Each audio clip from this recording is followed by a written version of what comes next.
Have you ever wanted to make your ideas a reality, but being stuck because you need other people to support you? Well, you're not alone. Jacob here, and I thrive on tackling big, ambitious projects. The trickier, the better. The kind that requires a little bit of magic, but more than anything, collaboration. The secret, influence. But how do you make your friends, your colleagues, and your family want to do the things that you want them to do? How do you make people buy into your vision? Today, I'm going to share with you 3 principles of influence that can make anyone eager to jump on board on your ideas. And these aren't just buzzwords. They are the keys to unlocking endless collaboration and through that, success. Let's get into it. The first thing that you need to do in order to get someone to do what you want them to is actually to get them to like you. And there is a simple way to achieve that.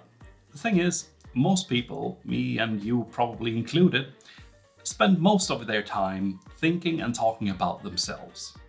The only thing you need to do is to just dial that back a little bit. 30% maybe. 30% of the time that you used to spend talking about yourself, listen to the other person about what they have to say about them. Not only will you make them like you better, you will also learn a lot about them. The only caveat here is that you have to be genuine.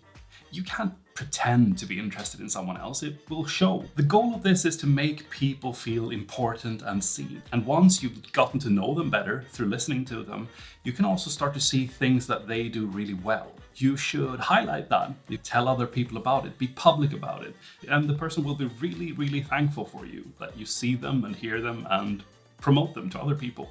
Just dial back the talking about yourself and start listening to other people about them. Very few people are really, really good at listening to others talk about themselves. And the second principle is that you need to make people trust you if you want their help. Make sure that you have their best interest at heart whenever you ask them to do something. And you need to make sure that you have their best interest at heart when you propose an activity or something that you want to do, because otherwise it's just manipulation.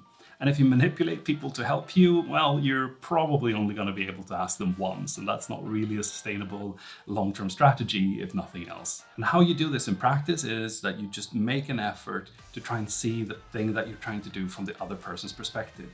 What are their needs? What's going on in their lives? And how can you help them? Lastly, make sure that the person that you're asking to do something wants to do it. You need to get people on board with your idea. And one of the best ways that I have found to do that is to make them own the idea.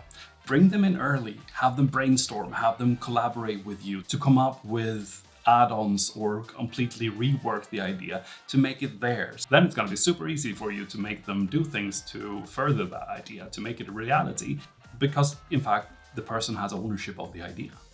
Try to solve other people's problems before you ask them to solve yours. And if you can't find a way to frame your idea so that it can help the person that you're asking for help, well, there's probably one of 2 things is true.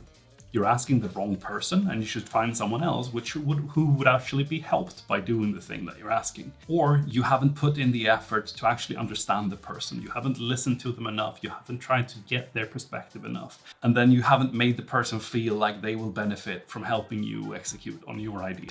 So get the person to like you, make them trust you by being genuine. Thirdly, make them want to do the thing that you ask of them. All of this can be done by just listening a little bit more on the other person. Try to understand their perspective and try to solve their problems before you solve your own. If you want to learn more about the topic, you should read this book. It's great. It's old, but it has a lot of good stuff in it. If this video has made you like me, well, then maybe you want to check out this video.